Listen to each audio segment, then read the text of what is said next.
comienzo nuevo en salud.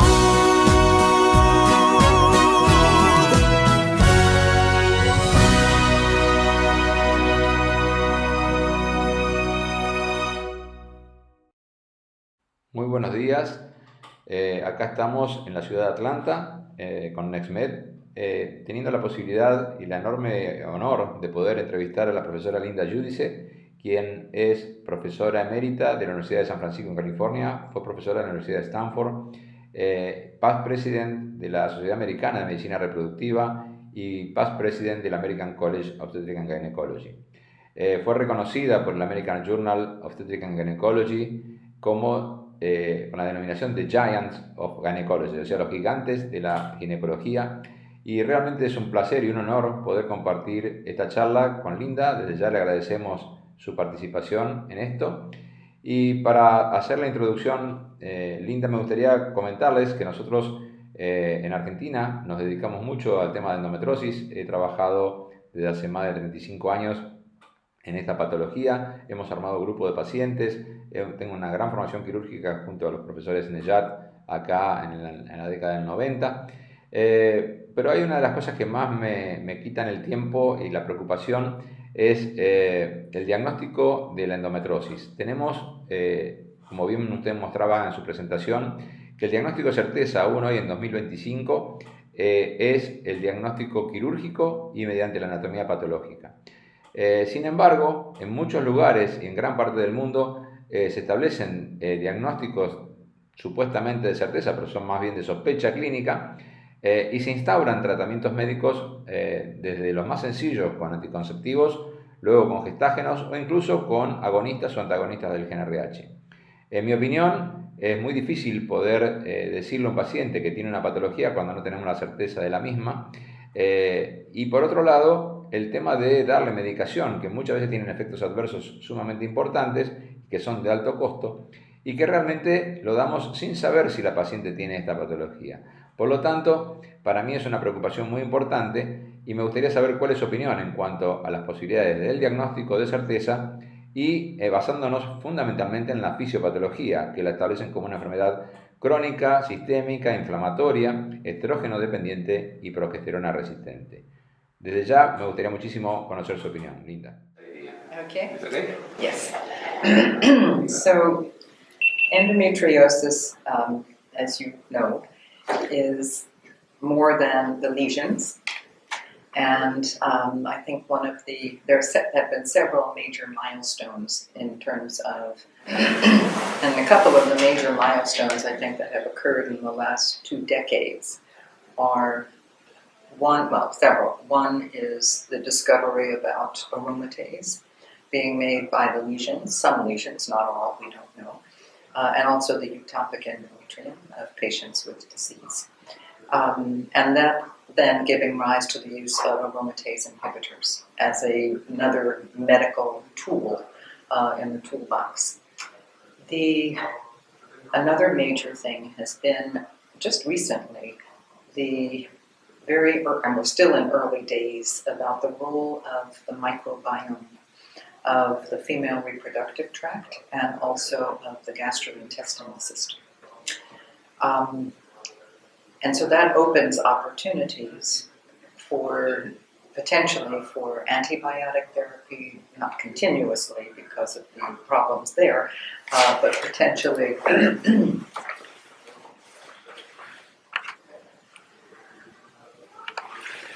also for probiotic or prebiotic therapies. I think another major advance has been the advances in diagnostics.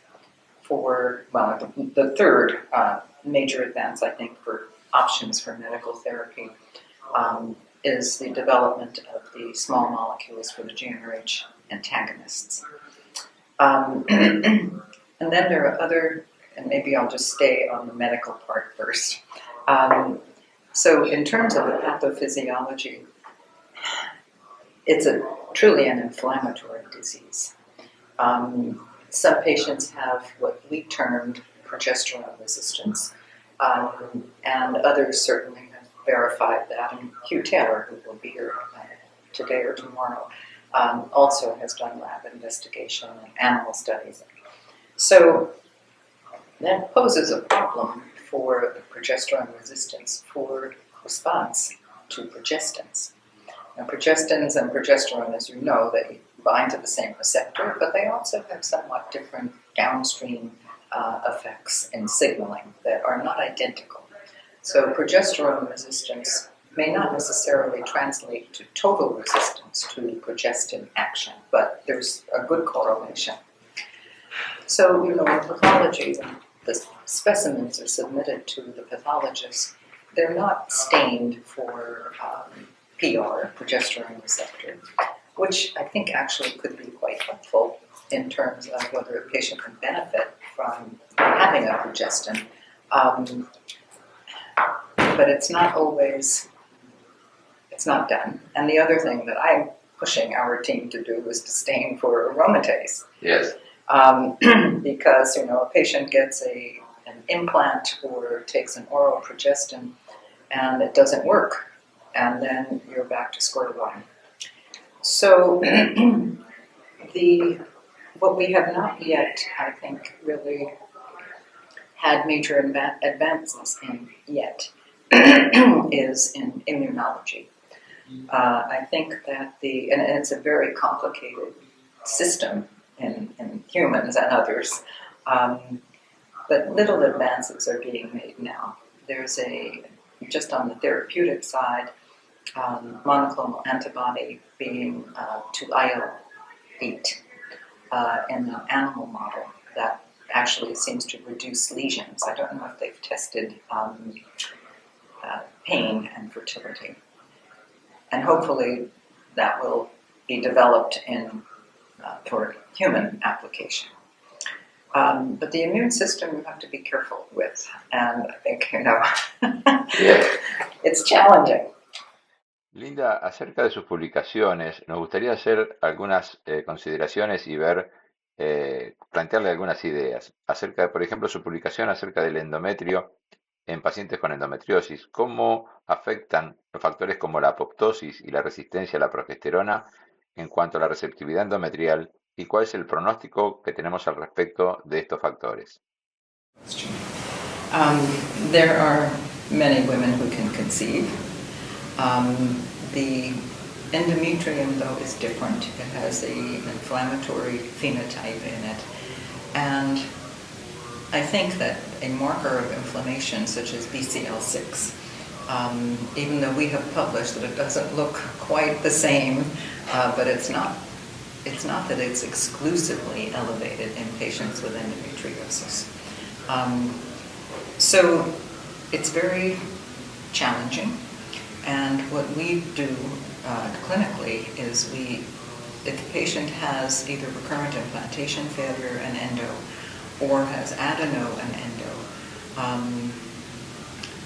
we will usually treat for 2 months or 3 months with a GnRH analog of one kind or another, or a progestin, or surgery, looking for endo and then treating it. And so I think we're still in early days because the reports that have come out in terms of surgery, I think, are actually very valid. The GnRH analogs and progestins, we still don't know doses, duration of pretreatment, etc. And patients come and want to know, well, should I take this for 2 months, 3 months, before my IVF cycle, etc., etc. So I think there's something there. And then the other thing is that I think it's important that we understand more about the impact on pregnancy, which is, I think, the morning talk today. So I think I happen to be in the camp that thinks that the endometrium is not the same in women who have endo. And I think one of the biggest challenges in doing studies on the endometrium of women who have endometriosis and comparing to a control group is the control group. Most have fibroids, many have abnormal bleeding, some have adenomyosis, some have nothing, and it's a mixed bag. And so I think some of the data get diluted there. Linda, ¿cree que la fisiopatología de la endometriosis y la adenomiosis es la misma? I think it's very similar. Para nosotros es muy interesante saber cuál es su opinión, básicamente porque muchas veces tenemos las pacientes que tienen sintomatología como es el dolor, en el caso de la adenomiosis, con mucho dolor, el crecimiento del útero que realmente llegan a un gran tamaño, con sangrado uterino normal asociado, y muchas veces estas pacientes no tienen lesiones dentro del abdomen. Y también, como ocurre y mencionaba Toga Stulandi en su charla en el día de ayer, hay pacientes con distintas localizaciones, como pacientes con lesiones en perineo, ombligo, en el tórax o en pulmón, que no tienen lesiones intraabdominales o pélvicas. Y esto tiene mucho que ver con este razonamiento de entender que esta enfermedad se la considera como una enfermedad enigmática. Y realmente es importante ver cuáles son las opciones que tenemos de tratamiento, porque es un área crítica para nosotros.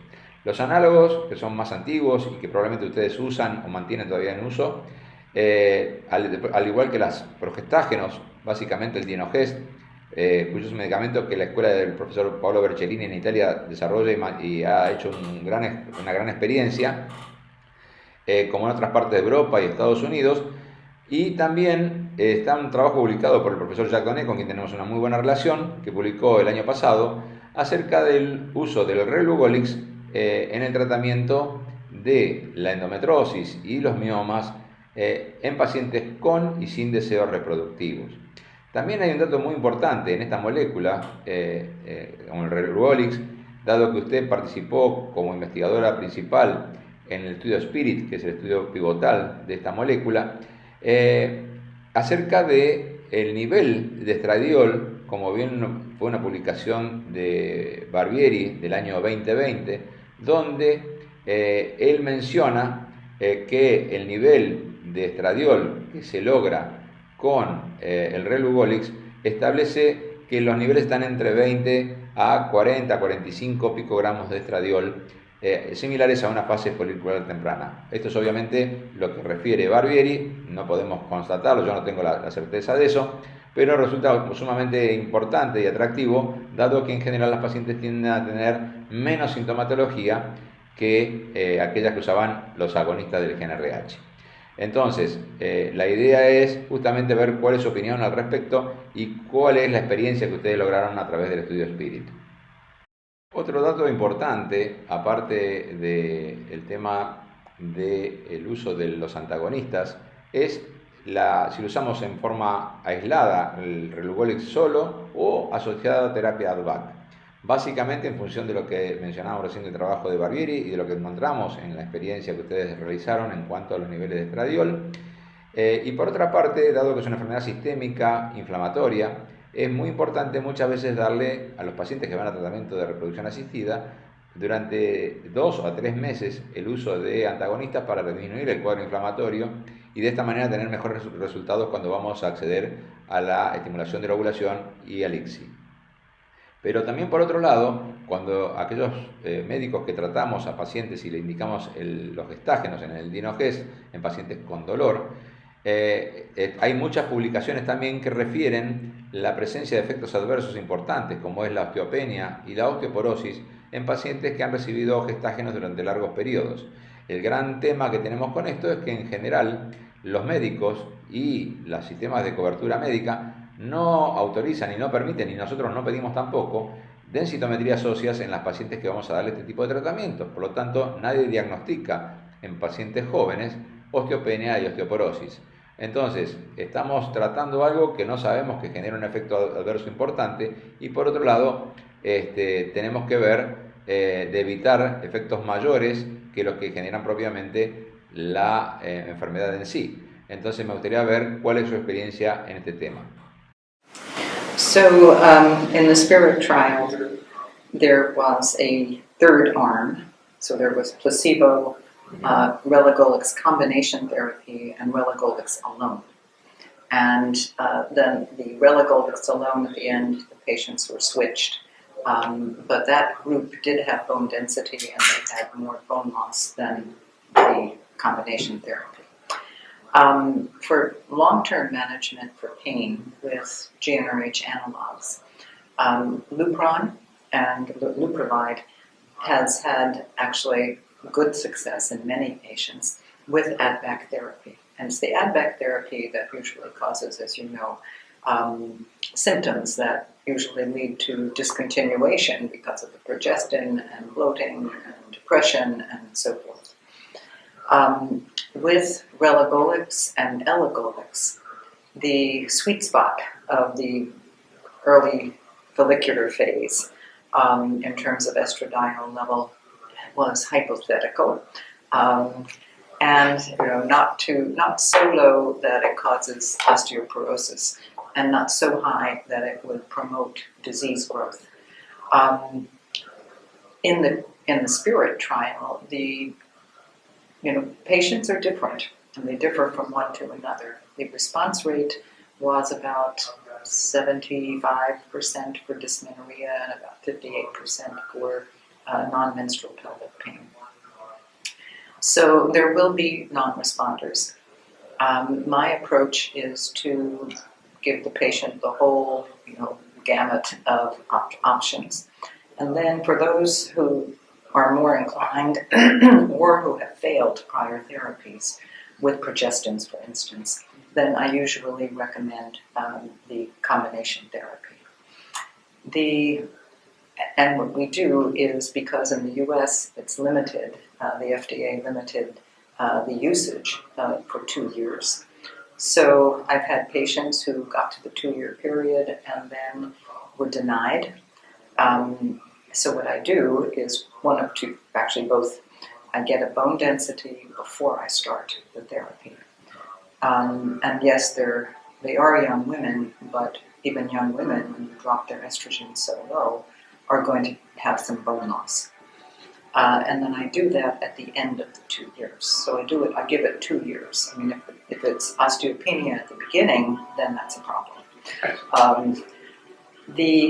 So if that's not acceptable to the insurance companies, then we go to elagolix with ADVEC therapy.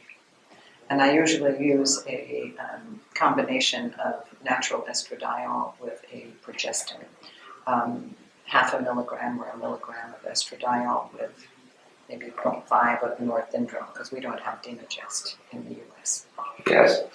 Uno de los temas que me pregunto yo siempre, después de haber leído el estudio Spirit, en el cual ustedes estuvieron investigando, era ver que la población en este estudio, correspondían a pacientes que obviamente tenían endometriosis, que tenían miomas uterinos y sangrado uterino normal, pero una de las cosas más llamativas eran que el grupo poblacional eran pacientes que en general tenían un promedio de un índice de masa corporal de entre 30 a 32, y esto, sumado a que eran pacientes que estaban alrededor de la cuarta década de la vida, nos daba a que pensar que estas pacientes tenían su propia conversión periférica de estrógenos por el efecto aromatasa que tenemos a nivel del tejido adiposo, y esto iba a actuar como una especie de terapia ADVAC interna, ¿sí? ¿Cuál es la opinión que usted tiene acerca de esto, dado que en general este grupo de pacientes en esta edad poblacional y con ese índice de masa corporal, en general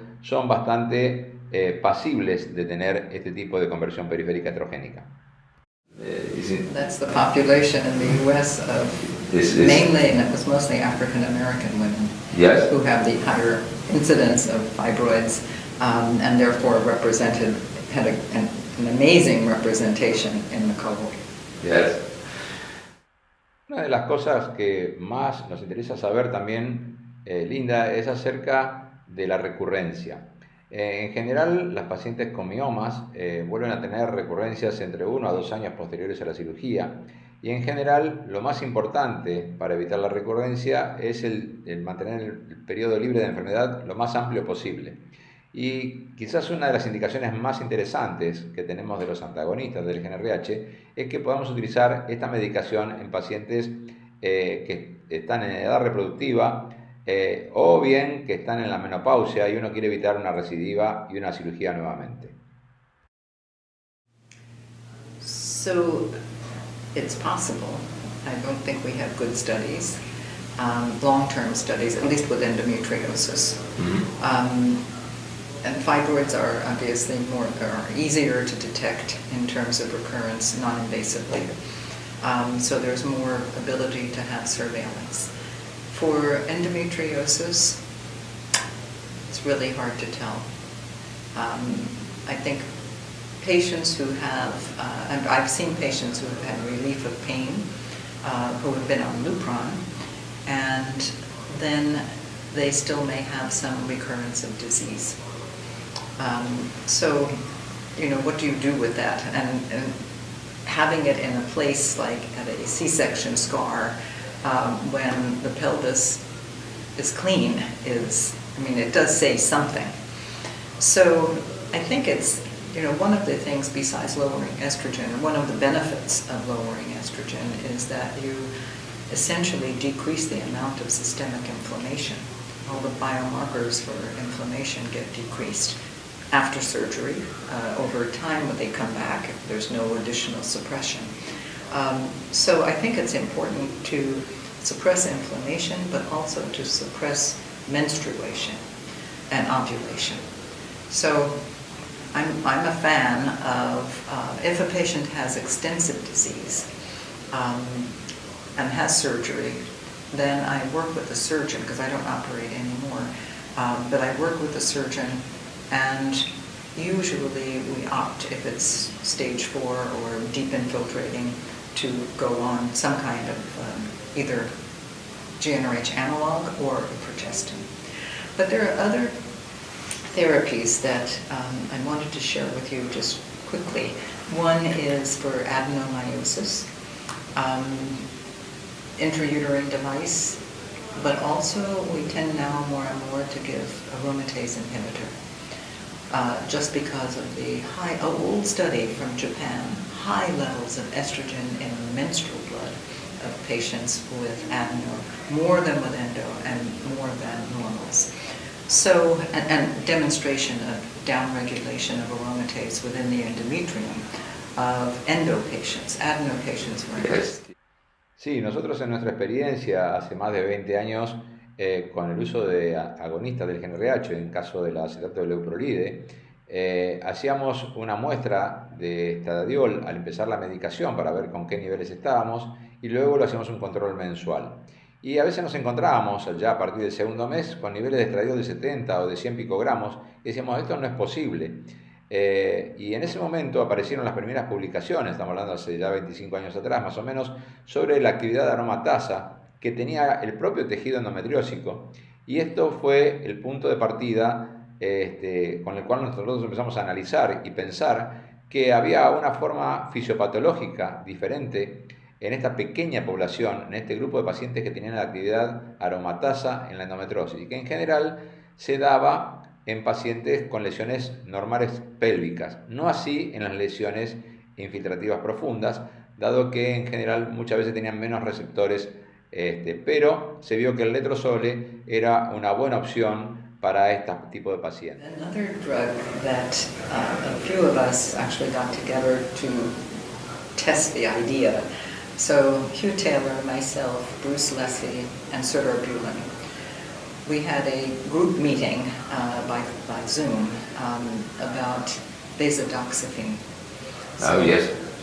And Hugh then did a case series of young women, 16 to 21, intractable pain with endo, and Lupron with Dwavi, and Dwavi is the combination of vasodoxifene and Premarin, with amazing results. And I have patients whom I put on that as well. And different interesting things come up. Women who have breast cancer, and it's ER positive or PR positive, they're advised not to have estrogens. But for early stage, there are no data, and there's a group now, 2 practitioners at UCSF with whom I work, who are starting to introduce vasodoxifene, or the Dwavi, the combination therapy for hot flashes and other things. So, off the track. Doctora Giudice, bueno, una de las cosas que nos gustaría saber es si usted tiene alguna experiencia acerca del estetrol, este nuevo estrógeno que se ha desarrollado. Estimo que usted lo conoce, pero no sé si lo cuentan con ustedes acá en experiencia en Estados Unidos. I don't know much about that. Ok. Em, Linda, finalmente nos gustaría su opinión acerca de la incidencia de las toxinas ambientales y los factores epigenéticos en el desarrollo de la endometriosis. ¿Cuál es su opinión? So, there's all the medical therapy, and then there are all the supplements and things. Yeah. N-acetylcysteine is an anti-inflammatory, essentially. So that's one thing that we recommend, not based on very much data, but there's some. I think there's a poster here. I also refer my patients to the Harvard website for anti-inflammatory diet. It's very nice. It has all pretty pictures and nice colors for different vegetables and fruits. So anti-inflammatory diet, basically it's multimodal. So the medical therapy, surgical therapy, medical therapy, and then anti-inflammatories. I check vitamin D levels to be sure that those are normal. And also mindful meditation, especially in patients who have central sensitization. And there's only one randomized trial with regard to that, but new information coming. And then in terms of avoiding environmental toxins, that's I talk to patients about estrogen-like endocrine disrupting chemicals. Wash pesticides off fruits and vegetables, and the usual things. And to go to the website of the Environmental Working Group, EWG, for what your food contains. And there's a new app by a company called Clearia, Clearya, where in the US you go to a grocery store and you're able to read the contents, or at least you take a picture of the item, and then you get an immediate analysis of what's in it. So there are ways, I think, to minimize estrogen exposures. I'm glad that placenta fortified shampoos are now off the market, at least in the US. Things may change over the next couple of years in terms of regulations, but still, I think the default is to put the advocacy and the information for patients in the professional societies and for their practitioners. And there's the doctor or nurse-patient relationship where that information can be conveyed. Wonderful. Linda, finalmente nos gustaría saber su opinión acerca de la inmunoterapia, si se convertirá en una terapia adecuada para pacientes con endometriosis en un futuro cercano. Básicamente la inmunoterapia, o bien lo que llamamos también la terapia médica de precisión, o sea, adecuada o a medida de las pacientes. ¿Cuál es su opinión? So I think that it's likely that as more data mining occurs, that there will be candidates that arise that may target one type of cell and another candidate that targets another kind of cell involved in growth, apoptosis, nerve activation, and immune modulation. Hopefully it would be non-hormonal. And I don't think that one drug is going to answer everybody's questions and symptoms, but it may be a combination of a few drugs together that may achieve that. And then in terms of personalized, I think the whole field, first of all, of pharmacogenomics is so underdeveloped in any kind of reproductive associated medications. And it hasn't risen to the top as cancer has, for instance. But I think there's hope to have personalized therapy. I mean, at this point, as you know, one size does not fit all at all. Linda, para terminar, me gustaría hacer una pregunta personal que tiene que ver con que es muy común iniciar tratamientos acá en Estados Unidos de pacientes con endometriosis sin tener cirugías, con tratamientos médicos. Y esto de retrasar la cirugía, y esto ocurre porque muchas veces recibí pacientes argentinas que están viviendo en Estados Unidos y que vuelven a Argentina, y cuando las vemos, recibieron tratamientos complejos, incluso con moléculas como los agonistas o antagonistas, sin tener un diagnóstico. Y esto me preocupa, y quería saber cuál es el motivo, por qué no decidir la cirugía primero y luego el tratamiento médico. It's a good question. Is by the insurance or No, not necessarily. I think it's more, well, it's complicated. The teenager who presents with severe dysmenorrhea and every month is almost incapacitated, I think there's a hesitation to do surgery on teenagers. Concern about, if you have endo, you really need a good surgeon at the first procedure you have. And not everybody's equipped to actually perform that level of surgery, although they may not want to admit it. The next is that if birth control pills work, they're inexpensive, they don't have the risks. They have risks, but they don't have similar risks to surgery and anesthesia. Plus, surgery takes more time for recovery and missing school and work and activities and so forth. But once patients are resistant to, and this is the usual story, a year or more of different kinds of pills and medications, then they go to analogs. I'm actually not very supportive of using analogs unless there's documentation. Endometrioma or really strong suspicion if surgery hasn't been done. The insurance companies sometimes will disallow having surgery unless you have a diagnosis. So that's the other piece. Okay, thank you for your time. You're welcome. It's a pleasure. Thank you so much.